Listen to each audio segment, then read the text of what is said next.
Thank you so much, Emily. That was great. You've done a lot with Wolters Kluwer's Emmy Suite, and I'm looking forward to hearing more about your success over the coming months and years. There's a lot going on, and there's a lot of evidence that you can help talk to us about so we can build our objectives and key results around them. Now we have two speakers who need little introduction. Michael Ames, who kindly kicked us off at the beginning of our Health Impact sessions, is going to be closing us out with another fantastic leader, Angela Yochem, who was an EVP and Chief Transformation and Digital Officer at Novant Health in North Carolina. They're going to talk about Angela's approach to innovation and leadership. She's a true health impactor. She knows her stuff, and I know you're really going to enjoy and learn from this session. Michael, please take it over.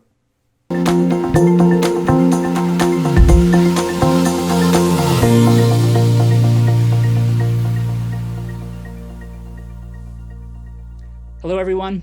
Welcome, and thank you for joining us at this Health Impact Keynote session today. Really, really excited about our speaker and looking forward to coming together to learn some new things and maybe some new ways to think about health IT leadership and health IT culture. I'm Michael Ames. I'm Senior Director for Healthcare and Life Sciences at SADA. SADA is a Google Cloud consultancy and reseller. My part of the business focuses on how we bring those technologies to you to help solve your healthcare data, infrastructure, and analytics problems. I'm really excited today to be joined by and to be featuring Angela Yochem. Quick background on her. She is EVP and Chief Digital Officer for Novant Health, a super regional healthcare system with one of the largest medical groups in the US.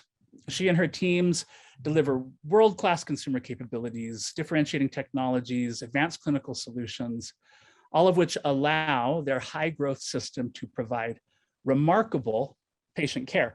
And you would think from that background that we're talking about somebody who must have come with a lifetime career in the healthcare industry to be able to affect that kind of change from the inside.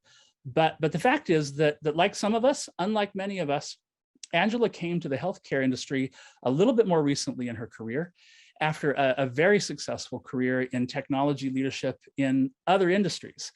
Some of those were EVP and CIO at Rent-A-Center, Global CIO at BDP International, which is a freight logistics company, Global CTO at AstraZeneca, and a divisional CIO at Dell.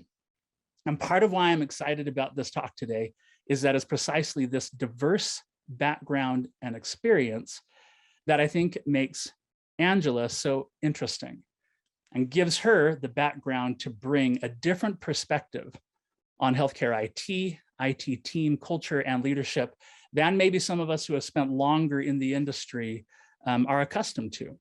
So we've got some questions and things that we're going to walk through here in a minute, but I wanted to give Angela just a moment to say hi, a little bit of intro on herself. Any opening remarks you want, Angela, before we start diving into the meaty stuff?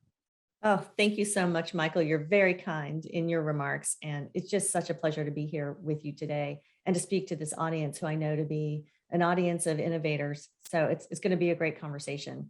One of the things that I have a chance to do as part of my role is in some ways similar to the roles I've held in the past, in that I typically have had an opportunity to work for these amazing companies at a time when the company itself is either undergoing some sort of transformation, or when it finds itself, when the industry it's in finds itself being transformed in some way. So I feel some days like I've been doing the same job for a long time, even though I've only been with healthcare for 4 years. The only constant is change, and that's constant through all time and everywhere, right? In fact, I laugh a little bit at how often these days in our industry people talk about healthcare is changing so rapidly. I don't know a time when that has not been true, right? And I don't know many industries where that has not been true. So I think that's great. You're already accustomed to the idea of change and change and transformation, and bringing that into healthcare. So one of the things that I did in preparing for this, Angela, was I went back and did a whole bunch of media stalking on other interviews and news articles and reports and things that you had written to get a sort of sense for where you were and your thinking and some of your perspectives. And there were a few topics that came up again and again that I thought were just fascinating, because I felt like they were in different ways a little bit provocative. They challenged sort of our norms of thinking, or at least some of the norms held by large parts of our industry, right? And if you're okay with it, what I felt like I wanted to do here was take our audience through some of those provocative ideas, I'll set them up, and then you talk about them. Talk about why these ideas that might be different from how we're doing business today should represent the right way to do business in the future. And we'll go from kind of smaller and technical and more tactical out to bigger and more earth changing. Does that sound all right? That sounds perfect. Okay. You know, there was a wrestler, and I can't remember who all the wrestlers are, but it was a professional wrestler who used to say something like, "Don't sing it, bring it." So let's have those provocative questions, and let's have a great conversation. We'll get it right in. We'll get right into it. The first thing that stood out to me, having worked with organizations whose view on this was almost precisely the opposite, is you've said that healthcare IT teams should actually consider looking at, not focusing all of their efforts around the EHR.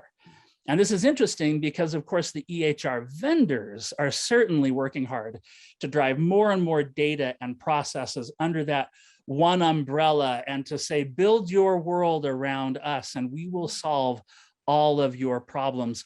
Why shouldn't healthcare systems and healthcare IT departments embrace that monolithic view of their world? Well, I think I believe that the EHR vendors do an amazing job at the core functionality that they bring. You know, they're amazing companies. They have extraordinarily smart people working for them, and they have very ambitious product roadmaps as well. They should. I think that for systems that perhaps don't have a lot of investment, systems who, you know, maybe just want the basic functionality, relying entirely on the EHR for the, you know, pretty much everything that is in their estate, I think is a wonderful idea. It's a one-stop shop. That said, if your system is one that hopes to bring a degree of access, a degree of quality to the patients and the communities that you serve, you have to believe that you're going to have to go outside a single vendor to bring those capabilities forward. So what does that mean? That means that you can't rely on, number one, the vendor roadmap for delivering all of those capabilities that you need. Okay. Now let's say you've bought that and you say, okay, I need to build a capability or co-create one, or you know, perhaps adopt a capability off the shelf that's outside of the EHR. Then how do I operate on the data that's contained inside of my EHR? Well, you know, that can also be somewhat problematic depending upon the nature of the data you're hoping to operate upon. So you need to figure out how you're going to extract the data from the EHR. And then what are you going to, you know, what is that data estate going to look like? And, you know, here we are in the first question, and what we've landed on is one of the most important parts of doing something transformational for your company. And that is getting your arms around your data estate. That's making sure that your data is accessible, making sure that you can take advantage of the proliferation of data that exists in our world, not just the clinical data that we have tracked so carefully, and not just the streaming health and wellness data that we now have access to, but the data from all of those remote sensors and the data from commercially available sources and behavioral data that we now have access to.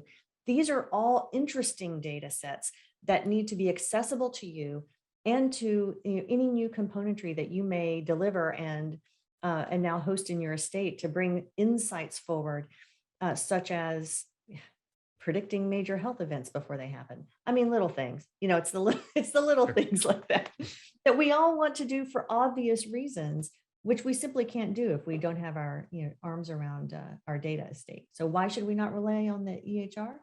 Well, because, you know, that's one system. It can only do so much. Let's make sure we're taking advantage of the advances in technology, the advances in computing power, and the unprecedented amount of data that to which we now have access. I'm curious with Innovate Health specifically, and some of the initiatives that you've had oversight and visibility into, what would you say? I'm just going to make an assumption that your EHR system or systems are we probably rank them number one in terms of the importance of carrying out patient care operations and potentially some of your innovation activities and other things.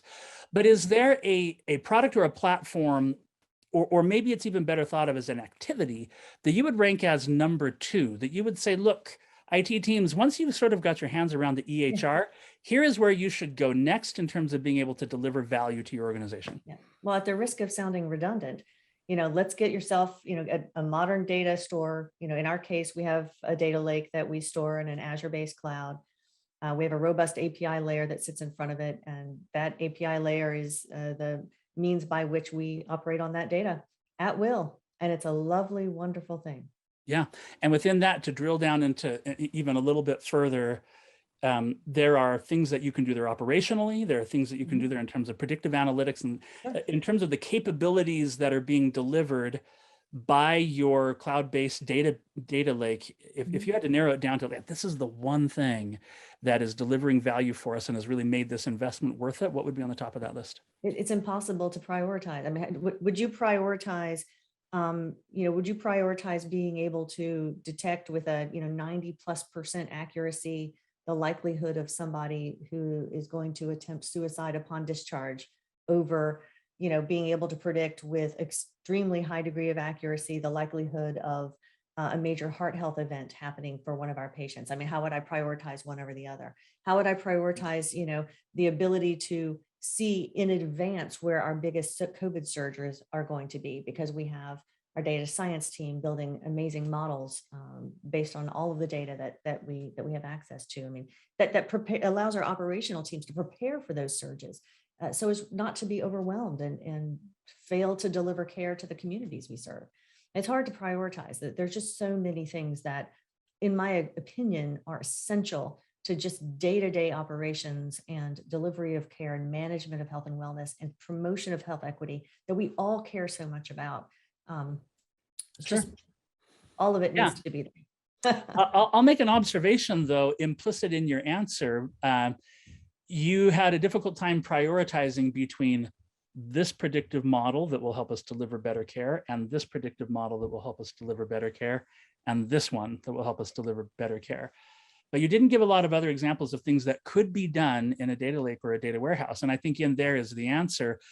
Would you say it is correct that what you're seeing the value is not just, let's get the data up there so that we can run more operational reports, but the value in the data is giving you the ability to look ahead, to actually impact and alter patient care to help the organization be prepared for what's coming next? That's exactly right. Yeah, that's exactly right.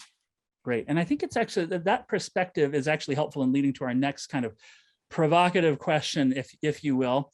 So I'm gonna call ourselves out here, both SADA as sponsor and HealthIMPACT, for the title of this session, which I can't remember what it was, but it was something about sustainable transformational innovation. It used all three of those. And as I looked at that this morning, I thought, could we have put more possibly meaningless buzzwords into one session title? I'm not sure that we could have.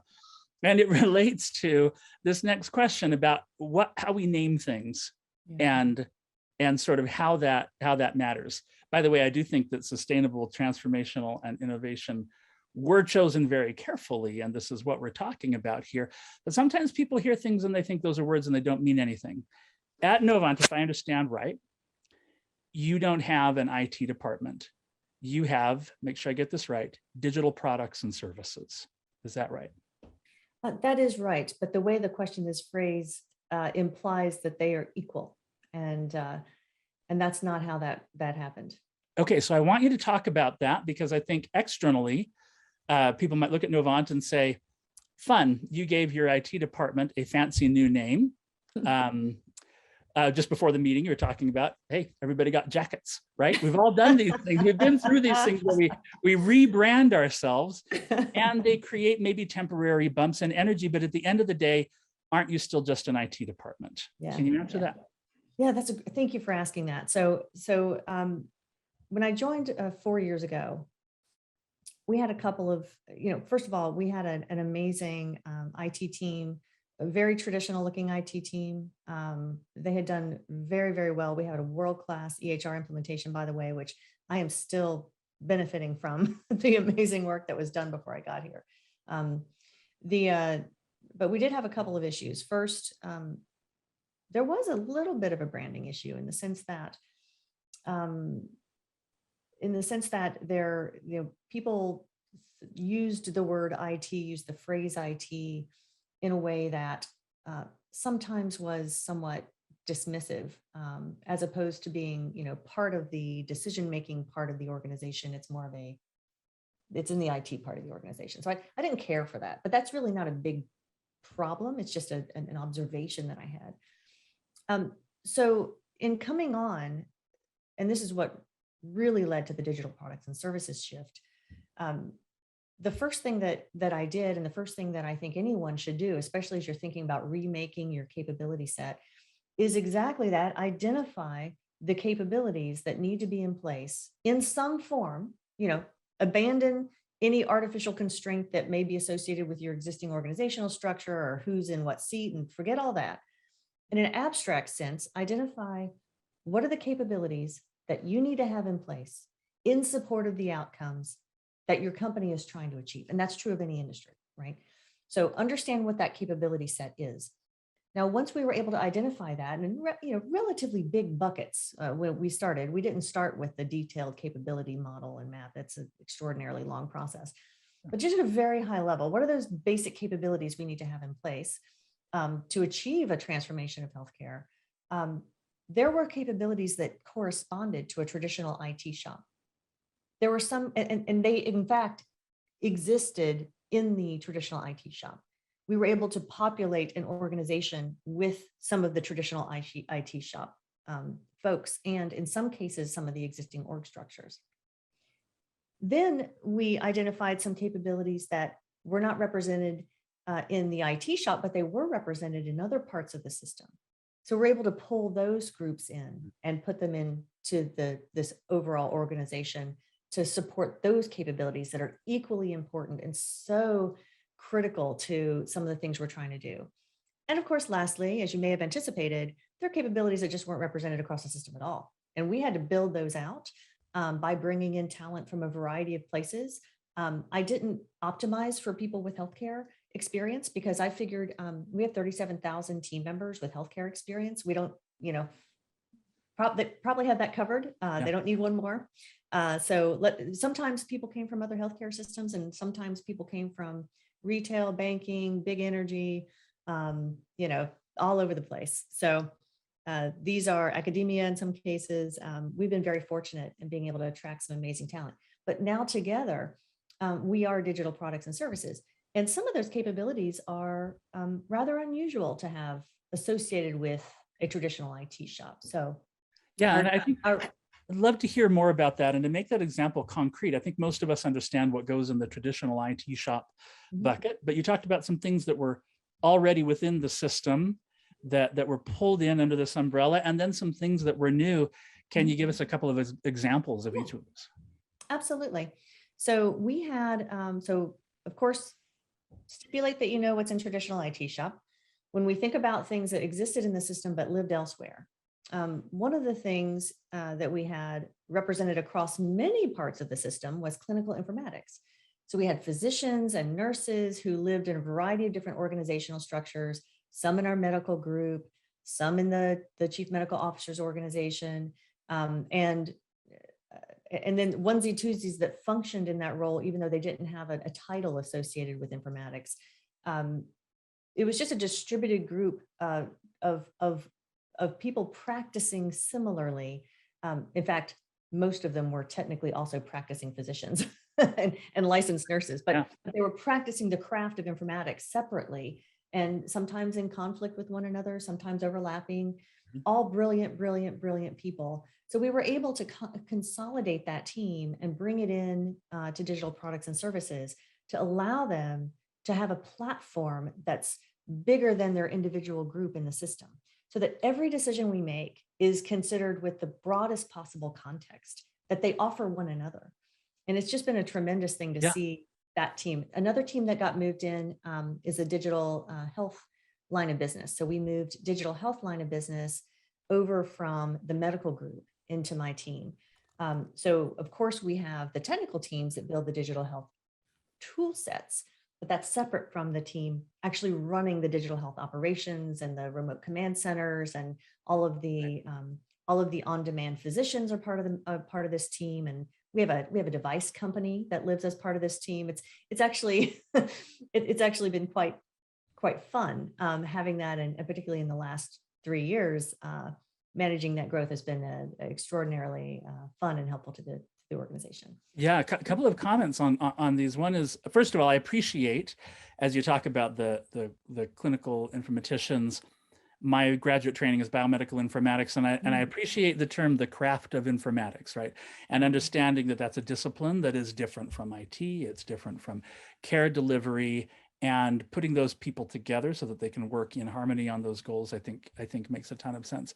Tell us more about the medical device company Embedded, because I think that that's probably unique to a lot of organizations. Well, so remember that as we think about ways in which we have to serve, the opportunities that we have to serve our communities and our patients, it's not reasonable to expect that we're going to be a one-stop shop for everything.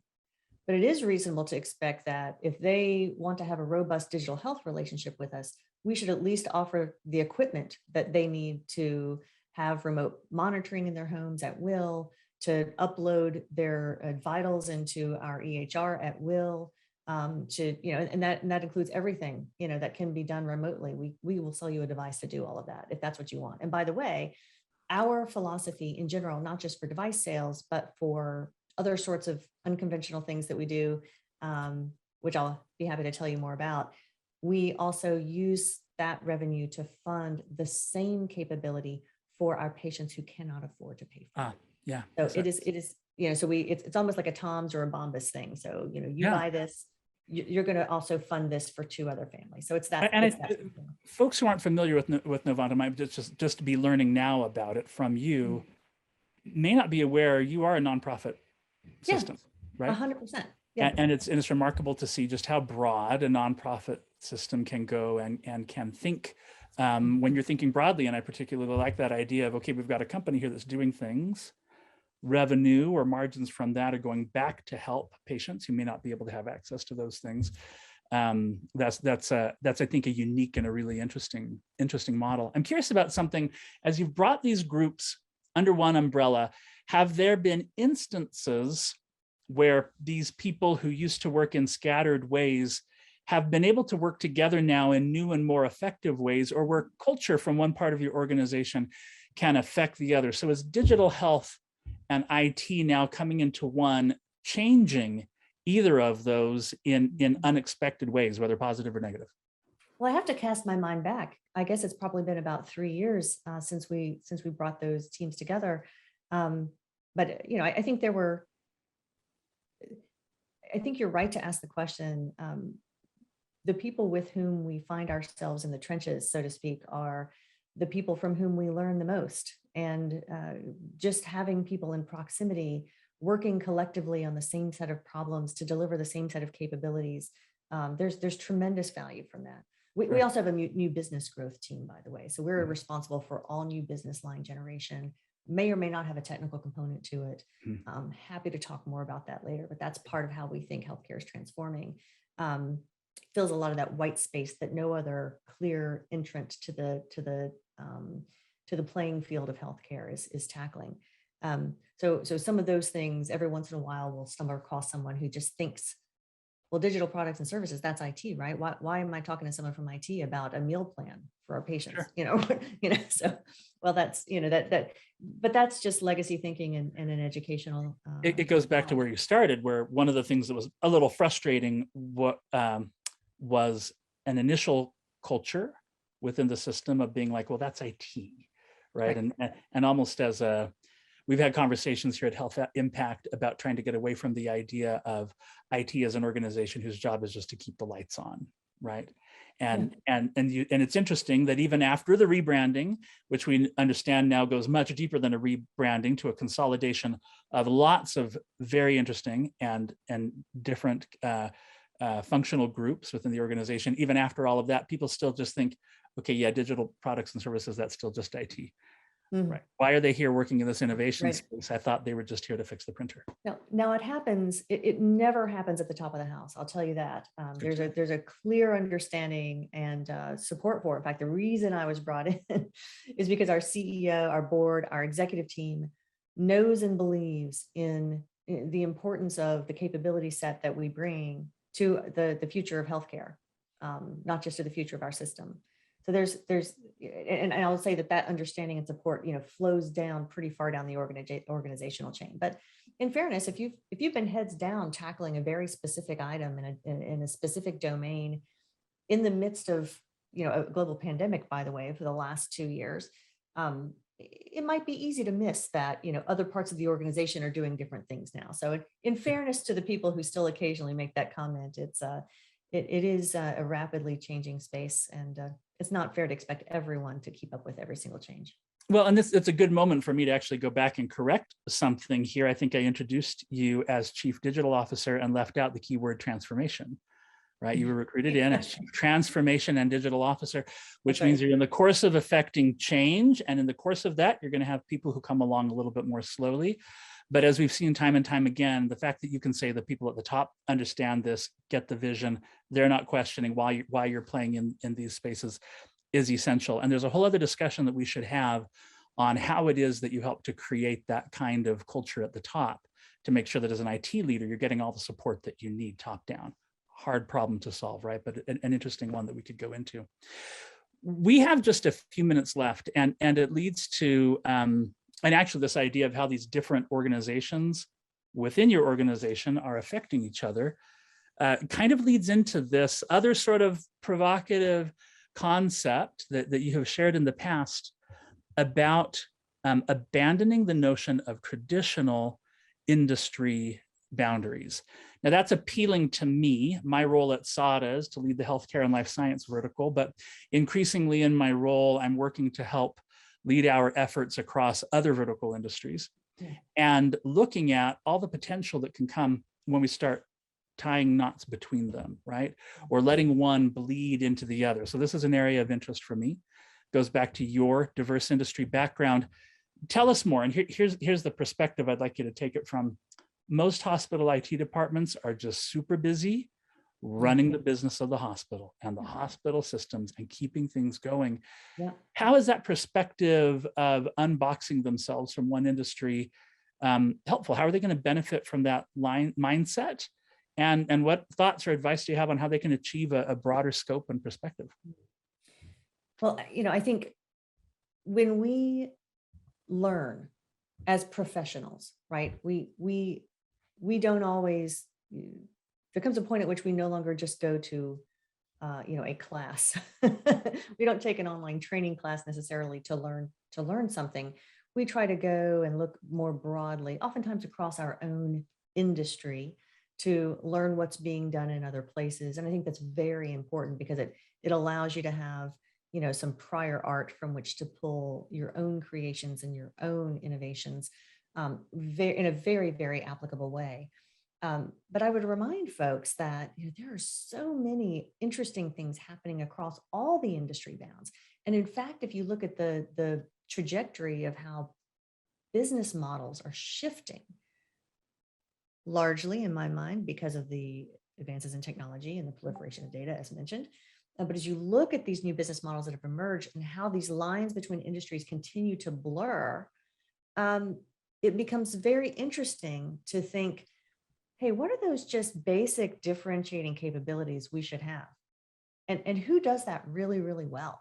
And let's go find find out what we can learn from that entity. That entity may or may not be in your industry. That entity may or may not be categorizable in a single industry. I mean, there was a time when Amazon was a bookstore, for goodness sakes. I mean, and there's a 1,000 million, maybe other examples of companies that span multiple traditional industry lines. I think it's also interesting when you move out of, if you're in a domain space inside of a technology team supporting a healthcare organization, remember that your job is not just to, keep that light keep that engine running.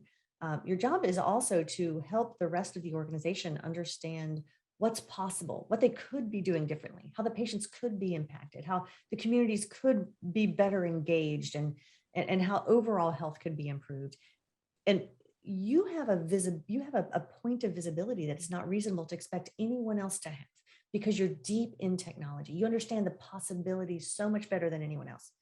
So with that, doesn't it make sense that you would be looking for those opportunities and not for expansion that don't constrain themselves to what someone might describe is your right to win? Right to win's a big deal in industry terms, right? Like, well, yeah, you could do this, but you don't have a right to really do well in that space, because there are plenty of other people in that other space. And, even if you have a better offering, no one's really going to come to you to do that thing. So what I think is really interesting about the story that we've casually told here in this conversation is how at every step, it's a matter of thinking bigger than maybe what people have told you you're allowed to think, right? So we start with talking about, why shouldn't I think about just the EHR? And then we go bigger and we think, why shouldn't I be thinking about just traditional IT operations? And now we're going bigger and you're saying, why should we just be stuck thinking about the way that healthcare has already done things when there are so many good ideas out there? Part of what we love about the Health Impact audience is the people who are listening to this, by virtue of the fact that they're listening to this, they're thought leaders and thinkers and change makers within their organizations. And what you're doing, if I was going to summarize everything that you just said, it's give yourself permission to think bigger than the box that maybe you were set in when you arrived in the job, right? Yes. And look to what else is out there that can help to actually create the transformation that your organization is looking to. That's beautifully said. Well, we appreciate you bringing all of these great experiences and context and perspective to us. Again, I think that this is a conversation that could be had with a lot of folks, but you coming as, again, a somewhat recent healthcare industry outsider into the industry and now talking about it like you've been here your whole life through, is a conversation that we could have with you that we couldn't have with just everybody. And so thank you for spending the time. To the Health Impact audience who's spent time with us, thank you as well. We hope that this has been well worth it for you, and we look forward to meeting you in person and online someday on any number of future topics. Thank you, Michael, and thank you, Health Impact. It's been fun being with you.